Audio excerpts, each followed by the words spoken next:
When Pam is an executive at Fox years earlier, she's watching MTV's coverage of Sundance and sees these two guys not in Sundance, but kind of off to the side trying to shove their way in to promote their movie, Alfred Packer, the musical.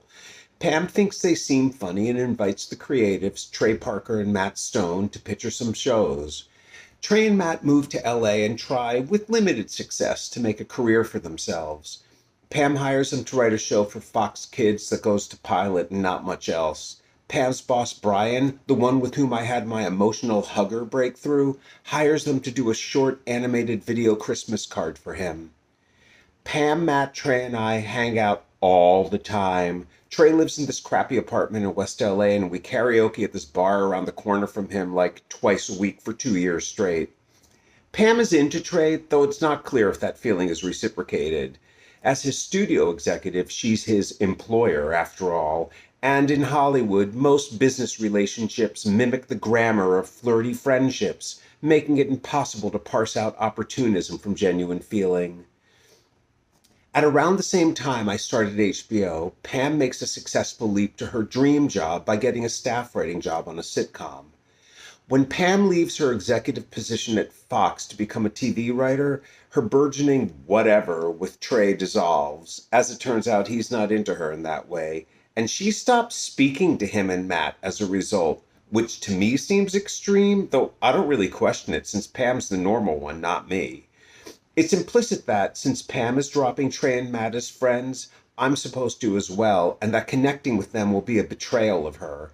In fact, when I first start out at HBO, because I know Trey is hard up for money, I bring him in to pitch on rewriting one of my projects, and Pam makes her displeasure about this very apparent to me.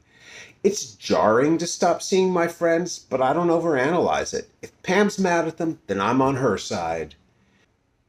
In the meantime, with my new boss, Matoyan, I was in full-bore suck-up mode, trying to be as delightful and charming as possible in the hopes, primarily, of getting a raise.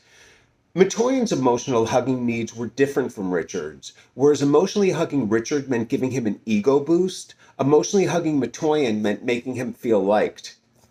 This made him fun as a person. We instantly fell into this sarcastic, insulting, inappropriately rude boss-employee relationship because our banter signified that we were making a personal connection, that I liked him, which I did. But part and parcel of a need to be liked, a need, not a desire, is an equal need not to be disliked, which made Matoyan infuriating as a boss.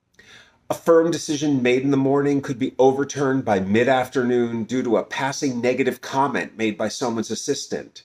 This was why the network TV movie world had been perfect for Matoyan. Success there was based on a tangible external value, a Nielsen rating. At HBO, the Nielsens were irrelevant since it didn't matter how many people watched a particular movie or show, just whether or not they kept paying their monthly bill, which was impossible to directly tie to the original programming. This meant that, at HBO, your meter for success needed to be internal. You simply had to believe in your programming choices since you would never know that they were right.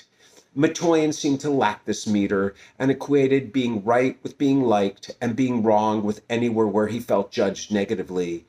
The practical result was that multi-million-dollar corporate policy was now being subjected to the same decision tree favored by the likes of Jade Barrymore and Dina Lohan. I don't want to be her mom. I want to be her best friend. Have another line, sweetie. Matoyan tried to divest himself of all responsibility, sloughing big money decisions like buying or greenlighting upwards to Jeff Bewkes and hiring writers and directors, power normally only reserved for studio presidents, downwards to the executives. The consequence was that high-level decision-making at HBO ground to a halt. And no one could figure out Matoyan's taste from the very few things he was buying and making. For example, years earlier, David Mamet had written a script for us. Landing Mamet had been a big coup, and I was all excited to read it. It was horrid and literally unreadable because it had been turned in all caps. Mamet had a no rewrite clause, and the executives were only allowed to give him a page of notes, which I sent. His response was to send a fax back saying that he felt like HBO had just pissed in his mouth. So that was that. We shelved it. Cut to a few years later, and Matoyan, all excited that we had a David Mamet script, even a bad one, revives it. Doing a script just because David Mamet wrote it isn't a corporate mandate. And if I couldn't figure out what we were doing, how could I tell writers, producers, and agents what sort of material to bring me? Work is hateful, annoying, and dull. So I decided to take the script Pam and I had tried to sell before, BK Lounge, and, with Pam's blessing, do a page one overhaul of it on my own.